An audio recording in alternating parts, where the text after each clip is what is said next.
Bueno, ¿cómo observamos, cómo le explicamos a la ciudadanía todo esto que está pasando en estos tiempos? Que el habeas corpus por aquí, que la acción de protección por acá, que un juez dice una cosa, que no es de la jurisdicción, que tiene que ser otro juez, que le tienen a un juez, etcétera, etcétera, etcétera. Uno se queda a veces con un signo de interrogación. ¿Qué es lo que está pasando? Por eso tocamos la puerta del despacho del doctor Antonio Gagliardo para que nos trate un poco de ilustrar en este sentido con el tema judicial en el país, con la experiencia del caso, el fiscal del Guayas, y con todo el recorrido que ha tenido en el tema judicial, jurídico en nuestro país, Antonio. Sí, bien, lo que pasa en el país es muy lamentable. Cada día nos agarramos de ver cómo jueces, ciertos jueces, no podemos generalizar que son todos, toman unas decisiones totalmente contrarias a la ley, inconstitucionales, polémicas, que a todos nos dejan sorprendidos. O sea, cada día hay algo diferente. Jueces que liberan a peligrosos delincuentes con habeas corpus para que vayan a pasar la pena a su casa. La pena, cuando recién la están cumpliendo. O que ordenan libertad de personas sentenciadas porque dicen que están asustados, o que en jurisdicciones que no corresponden ordenan la libertad de personas que no deben salir, jueces que en garantías constitucionales ordenan que un concurso de méritos y oposición se quede sin efecto, y otro juez por otro lado ordena no, que ese concurso sí vale y que debe ser posesionado el que se dejó sin efecto el concurso. En fin, o sea, es algo que realmente hay un abuso del derecho. Hay impunidad inclusive en muchos casos, salvo el caso ahora de este juez en Manabí, que bueno, le han iniciado un proceso penal, estaba detenido, pues ya le dieron medidas sustitutivas para que esté en su casa cómodamente, disfrutando de lo que hizo, ¿no? Porque eso es algo terrible, que liberar a 3 personas, que a 2 de ellas ni siquiera pidieron ese habeas corpus y los incluyó ahí en combo, aplicando erróneamente un principio de intercomunis. Entonces estamos con una justicia que deja mucho que desear, que estos jueces hacen quedar mal a toda la función judicial, porque no todos son así. Yo sí quiero decirlo, que hay jueces que actúan correctamente, que actúan de una manera honesta, transparente, que creo que es una gran mayoría, pero hay otro grupo que hacen estas cosas y hace que la ciudadanía generalice que todos los jueces son corruptos, que todos los jueces deben irse a su casa, que todos no sirven para nada, que bueno, que todos deben estar presos. Y no es así, pero estos jueces deben salir de la función judicial, no pueden continuar y deben quedarse los correctos, honestos, y escoger bien a los que vienen. También tenemos un Consejo de la Judicatura con muchas falencias, con muchas situaciones que dejan dudas también en sus actuaciones. Estamos muy mal con lo que es el sistema de justicia en el país. Pero, a ver, en algún momento se dijo que, por ejemplo, el tema del habeas corpus habría como una especie de caja de Pandora, más que nada con el tema de Jorge Glass.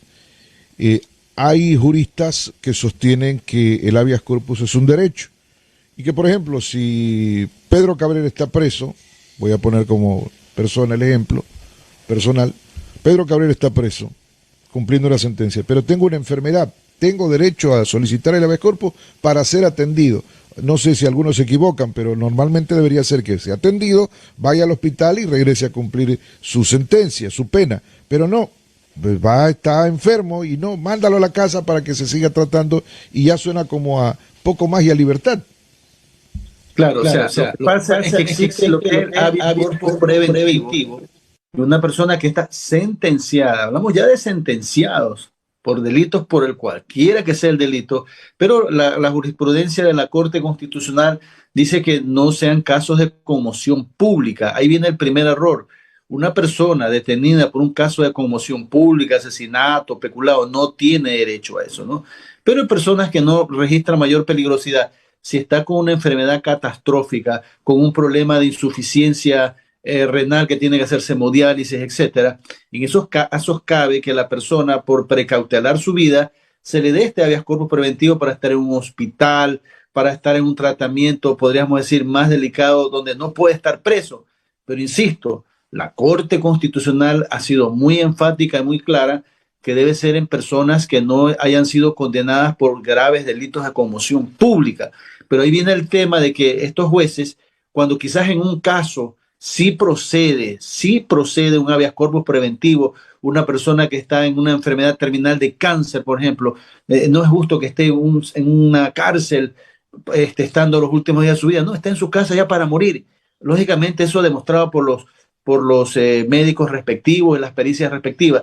Pero aquí resulta que a quien sí le deberían dar, que hay muchos casos que sí merecen tener ese habeas corpus, gente pobre, pero como son pobres no le dan. En cambio, los que tienen dinero o poder político, a ellos sí le dan, y en casos de conmoción pública que no corresponde. Aquí también viene un tema, mi estimado Pedro, de que lamentablemente la Corte Constitucional, que no lo reconoce, cometió un gravísimo error en sus sentencias de determinar de que los jueces, cuando actúan en garantías constitucionales, dando un habeas corpus, una acción de protección, etcétera, hagan lo que hagan, así, insisto para que me entienda la ciudadanía, hagan lo que le dé la regalada gana, que no tengan competencia, que sea totalmente fuera de todo sentido legal y constitucional, no pueden ser enjuiciados por prevaricato. O sea, tienen patente de curso para hacer, como dijo el expresidente Buchanan, la regalada gana y no les pasa nada. Entonces, eso es un grave error, porque si un juez sabe que si hace un fallo o elabora un fallo contrario a derecho y a la Constitución y puede ser juzgado y sancionado por prevaricato, va a pensarlo dos veces. Pero aquí no. El juez constitucional, la Corte Constitucional blindó a los jueces de toda la República diciendo, bueno, si tú cometes un prevaricato, igual no puedes ser juzgado por prevaricato. O sea, no puede haber un funcionario público que esté por encima de la ley, que tenga patente de curso para hacer lo que le da la gana. Entonces, por eso muchos jueces se animan por corrupción, especialmente, a hacer ese tipo de cosas, porque sabe que no hay consecuencia. Y por último, también la misma Corte Constitucional determinó que para sancionar a un juez, tiene que un juez superior declarar el error inexcusable, la negligencia grave. Si no lo hacen, no lo pueden ni suspender, no pueden iniciarle un proceso sancionatorio. Y también entre los jueces a veces son solidarios. Hay un mal espíritu de cuerpo también en ciertos jueces de cortes provinciales en donde no actúan correctamente, entonces dicen que no hubo nada. Y como las cosas pasan, viene un nuevo escándalo, tapa un escándalo anterior, ahí queda todo sepultado. Entonces eso debe cambiar. El Consejo de la Judicatura ya no tiene potestades para de oficio iniciar una investigación contra un juez, abrirle un sumario de oficio, sancionarlo hasta de oficio, pero no, porque la misma Corte Constitucional ha puesto una serie de trabas para proteger a estos jueces que lamentablemente actúan de una manera inmoral, corrupta, de una manera totalmente a que atenta y hace daño a lo que son las garantías constitucionales. Las garantías constitucionales per se son buenas, son positivas. Lo malo es que por corrupción se las utiliza cuando no corresponde. Es un mal uso del derecho, unas malas prácticas del derecho, una situación que atenta a la seguridad jurídica y causa una burla a la sociedad, porque personas que no deben salir salen, le dan boletas de libertad, y eso no es justo y crea un clima de sabor de impunidad a la ciudadanía. Pero espérate un momentito allí. Resulta que estoy enfermo, que por lo menos mi habeas corpus dice así, que estoy enfermo. Pero salgo como si nada, pues no demuestro que estoy enfermo. Yo si digo que estoy enfermo, yo por lo menos salgo así, todo patuleco, todo confundido, todo a la final, un poco de alegría porque salgo, ¿no?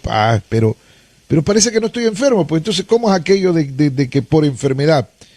Porque esto también a veces, perdónenme, da para el manejo de una disposición médica o de un diagnóstico médico. A veces se da en esta cuestión, el que tiene y puede manipula por debajo de la mesa, no, que tengo una enfermedad grave, que no sé cuánto, medio unos síntomas adentro, pero afuera ya no pasó nada, estoy muy bien, salto, brinco, juego, etcétera. Entonces, ¿cómo es esa historia? ¿Cómo se entienden ese tipo de situaciones, doctor Gagliardo? Bien. En este tema, Pedro, debe ser una gran responsabilidad de los médicos legistas debidamente acreditados por el Consejo de la Judicatura. Muchos de ellos son miembros de la institución policial, que sean responsables de sus certificados. Porque como muy bien usted lo dice, alguien dice que está súper enfermo, pero cuando sale libre sale sonriendo, caminando muy bien, subiéndose a tarimas, a vehículos, en caravana, está todo el día en actividades políticas, inclusive. no tiene sentido. Pues eso sí es una burla, es vernos una cara de estúpidos, disculpe a todos los ecuatorianos lo que pasa, ¿no?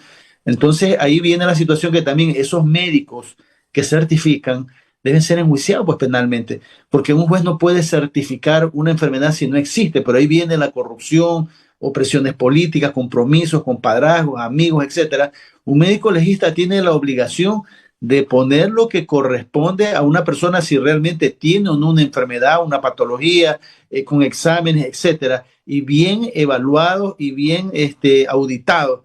Y luego de eso es que un juez puede tomar una decisión, pero no puede ser que alguien diga que tiene una enfermedad y no la tiene realmente. Entonces aquí debe haber severas sanciones para esos médicos legistas que dan diagnósticos equivocados a la ley. Eso es un delito de falsedad, de falsificación, y deben ser enjuiciados. Y ahí no pasa nada. Ahí también podríamos decir, peca la fiscalía de no actuar, de no investigar, porque un fiscal debería ordenar una investigación, bueno, cuáles fueron esos médicos, bajo qué parámetros dieron esos certificados, qué antecedentes hay, enséñeme los informes, los exámenes, etcétera. Y si es mentira, enjuiciar y destituirse a esos malos médicos legistas que dan diagnósticos que no corresponden con la realidad procesal.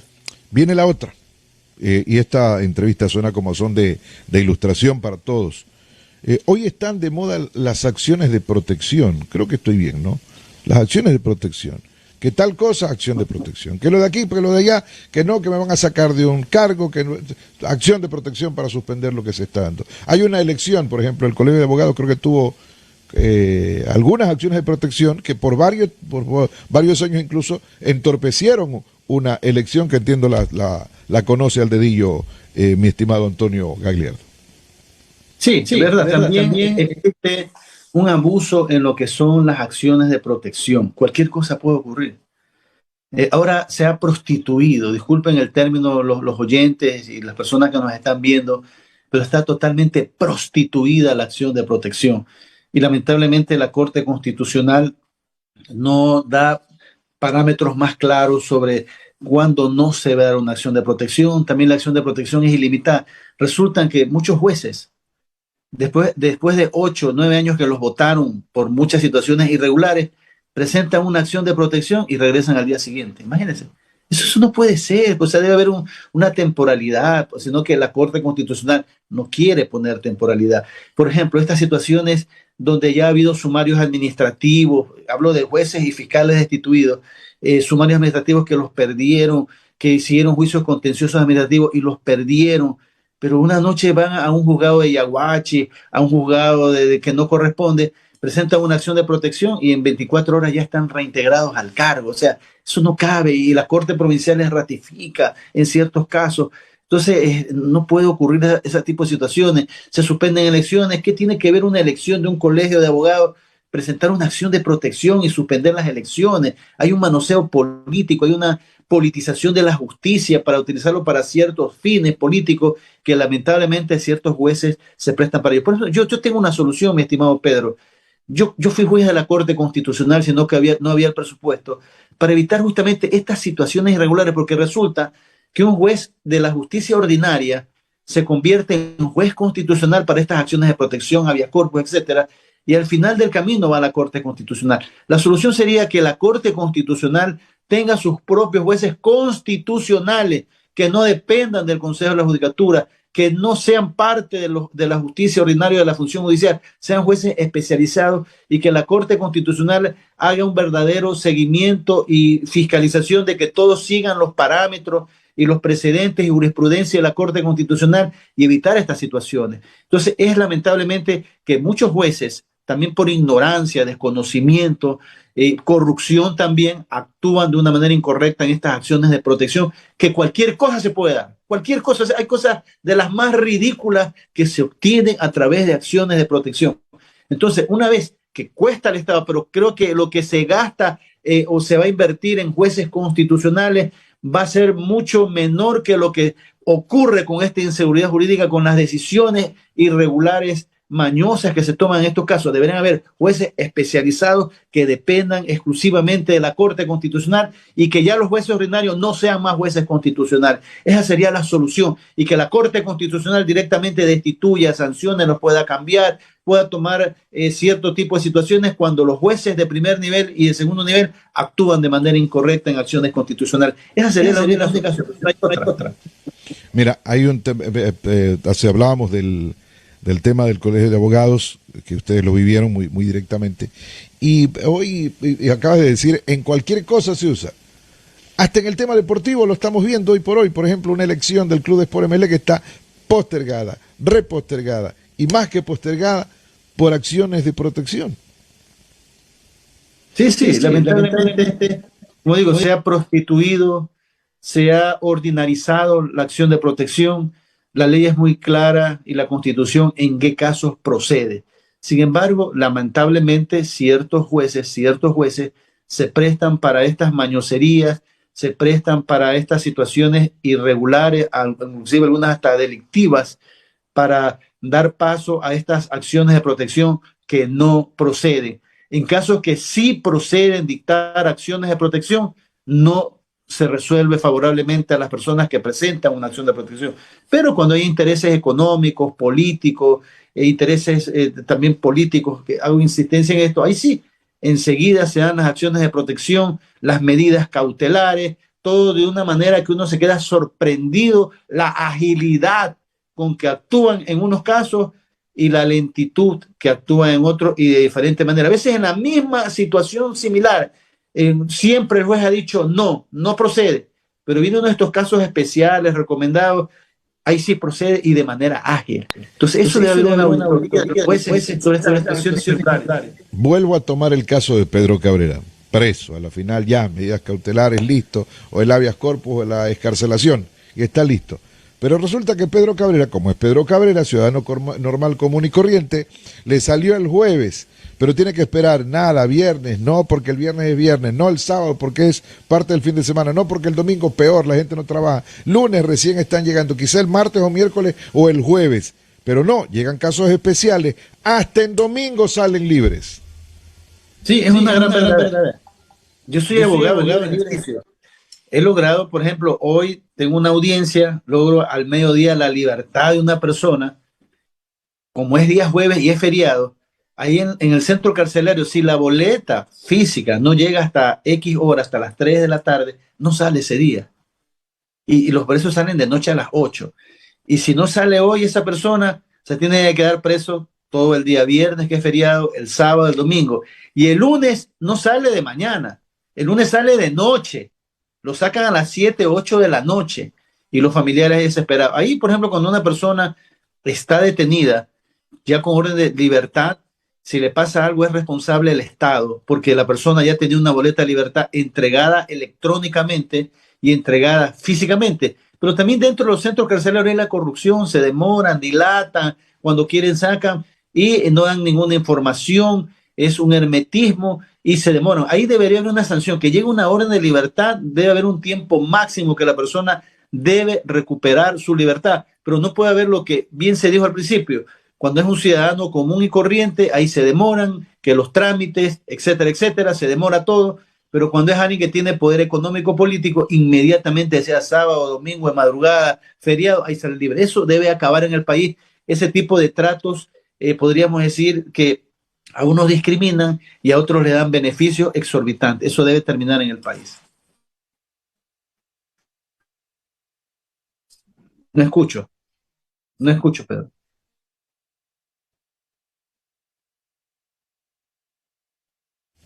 Ahí fue. Decía, una para la parte final, en virtud tanto del tiempo del doctor Antonio Eliardo como el nuestro, que ya estamos llegando a la parte final del programa.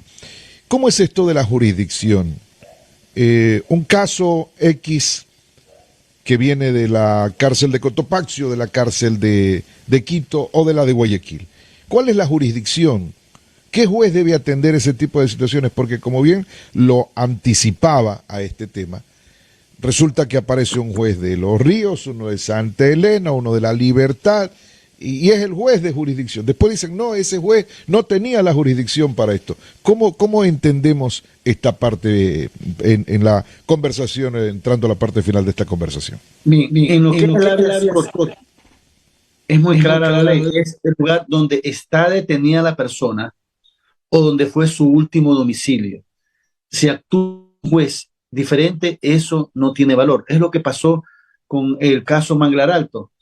El señor Glass estaba detenido en Cotopaxi y vivía en Guayaquil. ¿Qué tenía que ver el juez de Manglar Alto? Ahora también en el nuevo caso, Glass y Salcedo, ambos viven en Guayaquil, están detenidos en la cárcel número 4 en Quito, y vino un juez de Puerto Viejo que inclusive estaba suspendido en sus funciones y les dio un habeas corpus. Bueno, eso es gravísimo, lo de Manaví. Ese juez había sido suspendido, notificado que había sido llamado a juicio por un delito penal, y cuando están llamados a juicio se suspende su competencia para juez en todos sus casos. Él, sabiendo eso, siendo notificado pocas horas después, resuelve el habeas corpus y ordena libertades. Eso es gravísimo. Es gravísimo. Entonces, por ejemplo, aquí aparecen esos jueces golondrinas, también acciones de protección. Las personas son de Guayaquil y no, se van al juez de Yaguachi, se van al juez de Pedro Carbo, al juez de X o de otra provincia, y resuelven casos que son de Guayaquil. La ley es clara, dice donde vive la persona o donde se produce el efecto jurídico en acción de protección, el efecto jurídico, o donde están las personas que decidieron eso. Bueno, si es en Quito, presento en Quito, aunque si los efectos son en Guayaquil, puedo presentar en Guayaquil. Pero no, aquí hay personas que no tienen nada que ver, Yaguachi, Los Ríos, Manabí, y presentan acciones de protección. Y lamentablemente los jueces de una deberían coger y decir, no soy competente, vaya al juez competente, pero no, ellos abocan conocimiento, dictan medidas preventivas, que ya toman decisiones y después resuelven la acción constitucional. Por eso es por la corrupción, desconocimiento, presiones políticas, amenazas, de todo tipo de situaciones. Por eso los jueces o no saben, o se hacen los que no saben, o les conviene no saber. Por eso debe haber ejemplarizadoras sanciones para aquellos jueces que por ignorancia y hasta corrupción actúan de una manera incorrecta. Más claro no canta un gallo con esta explicación que hoy hemos procurado buscar de una mano sesuda, de un conocimiento idóneo en estos temas. Doctor Antonio Gagliardo, querido amigo, gracias por estos minutos y gracias por comparecer aquí a Zona de Entrevistas con Gustavo Loor. En cualquier momento, pues, volvemos a tocar su puerta. Muchas gracias. Siempre muy agradecido por esta invitación. Un fuerte abrazo a mi estimado amigo del colegio, Pedro. Pedro Cabrera. Gracias. Muy bien. El doctor Antonio Gagliardo, buena nota, buena conversación.